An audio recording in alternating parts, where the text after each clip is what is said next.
বিসমিল্লাহির রহমানির রহিম। দেশে ও দেশের বাহিরে যে যেখানে আছেন সকল তরিকতপন্থী ভাই ও বন্ধুদের জানাই আন্তরিক সালাম। আসসালামু আলাইকুম। আমি বারিক বৈদেশী আজকে একটি বিষয়ে আপনাদের মাঝে আলোচনা করব। আমার একটি নতুন ইউটিউব চ্যানেলটির নাম হলো গুরুবাণী। গুরুবাণী ইউটিউব চ্যানেলটি প্রত্যেকেই সাবস্ক্রাইব, লাইক, শেয়ার, কমেন্ট করে পাশে থাকবেন। এই চ্যানেলটির মধ্যে আধ্যাত্মিক গান, পাশাপাশি কিছু অলিয়াদের জীবনী বা কেরামতি, নবী রাসূলের জীবনী নিয়ে আলোচনা করা হবে হাদিস কোরআনের আলোকে।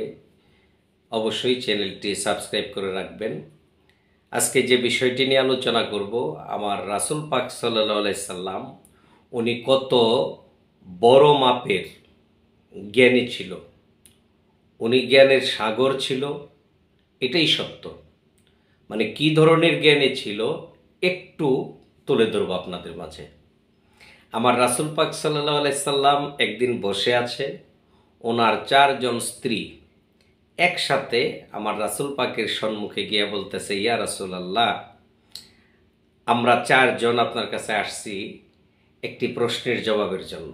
আল্লাহ রাসূল সম্মতি দিলেন যে ঠিক আছে, তোমরা প্রকাশ করো। 4 জন স্ত্রী বলল, হে আল্লাহর নবী, আমাদের এই 4 জনের মধ্যে আপনি কাকে বেশি ভালোবাসেন? আল্লাহর রাসূল চিন্তিত হলো যে আমি কার কথা বলবো। একজনের কথা বললে তো আর 3 জন মনে কষ্ট পাবে। আগেই বলেছি আল্লাহর রাসূল জ্ঞানের সাগর, মহাজ্ঞানী। আল্লাহর নবী বলতেছে, জবাব তোমরা আজকে পাবে না, আগামীকালকে এই সময় এই টাইমে জবাব দিব। দিন গেছে, রাতে আমার রাসূল পাক সাল্লাল্লাহু আলাইহি সাল্লাম কি করলেন? বাজার থেকে 8টি খুরমা খেজুর নিয়ে আসলেন। 8টি খুরমা খেজুর নিয়ে আসলেন। নিয়ে আইসা 2টা খুরমা খেজুর নিয়ে একজন স্ত্রীর ঘরে গেছে। গিয়া 2টা খুরমা খেজুর দিয়ে বলছে, আমি যে তোমাকে 2টা খুরমা খেজুর দিলাম, তুমি আর কাউকে বলিও না।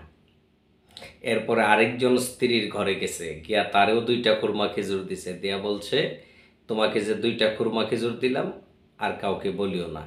এইভাবে আল্লাহর রাসূল 4 জন স্ত্রীর ঘরে গেছে, 2টি করে খুরমা খেজুর দিয়ে বলেছে যে তোমাকে যে খুরমা খেজুর দিলাম তুমি কাউকে বলিও না। পরের দিন আল্লাহর নবী ওই একই জায়গায় বিকেলবেলা বসে আছে, আর 4 জন স্ত্রী আমার রাসূলের সহধর্মিণী, আমরা যারা নবীর উম্মত বলে আমাদেরকে দাবি করি, আমাদের মা, আমার নবী পাকের স্ত্রী, আমাদের মা জননী, সেই 4 জন যখন একসাথে গিয়া দয়াল নবীর সামনে আবার দাঁড়াইলো, হে আল্লাহর নবী, আজকে তো প্রশ্নের জবাব দিতে চেয়েছেন, আমাদের 4 জনের মধ্যে কাকে বেশি ভালোবাসেন? আল্লাহর রাসূল একটু মুস্কি হাসি দিয়ে বলতেছে, আমি গত রাতে যারে 2টা খুরমা খেজুর দিয়েছি তারই আমি সবচেয়ে বেশি ভালোবাসি। যার ঘরে আগে গিয়া খুরমা খেজুর দিছে সে মনে মনে অনেক খুশি যে আল্লাহর রাসূল আমাকেই তো খুরমা খেজুর দিয়েছে। দ্বিতীয় জন বলতেছে, আমাকেই তো খুরমা খেজুর দিয়েছে। তৃতীয় জন ভাবতেছে, আমাকে খুরমা খেজুর দিয়েছে। চতুর্থ জন ভাবলো, আমাকেই তো খুরমা খেজুর দিয়েছে। অর্থাৎ তাদের 4 জনকেই যে 2টা করে খুরমা খেজুর দিছে এটা তো কেউ জানে না। আমার রাসূলের 4 জন স্ত্রী মনে প্রাণে খুশি হয়ে গেল যে আল্লাহ রাসূল সবচেয়ে বেশি আমাকে ভালোবাসে। এখানে কিন্তু আমাদের শিক্ষার আছে বন্ধুরা।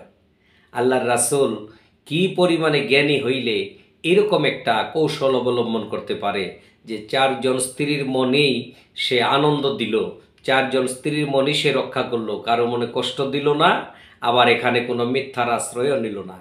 এইরকম জ্ঞানী ছিল আল্লাহর নবী আমাদের রাসূল পাক সাল্লাল্লাহু আলাইহি সাল্লাম। তো বন্ধুরা, আমরা যদি রাসূলের আদর্শকে অনুসরণ করি, আমরা যদি রাসূলকে ভালোবাসি, আমরা রাসূলকে যদি প্রাণের চেয়ে বেশি মহাব্বত করি, অবশ্যই আমরা রাসূল পাক সাল্লাল্লাহু আলাইহি সাল্লামের নেক নজরে থাকব, এটাই আমার বিশ্বাস। যে যেখানে আছেন ভালো থাকবেন, অবশ্যই চ্যানেলটি সাবস্ক্রাইব করে পাশে থাকবেন। ধন্যবাদ সকলকে।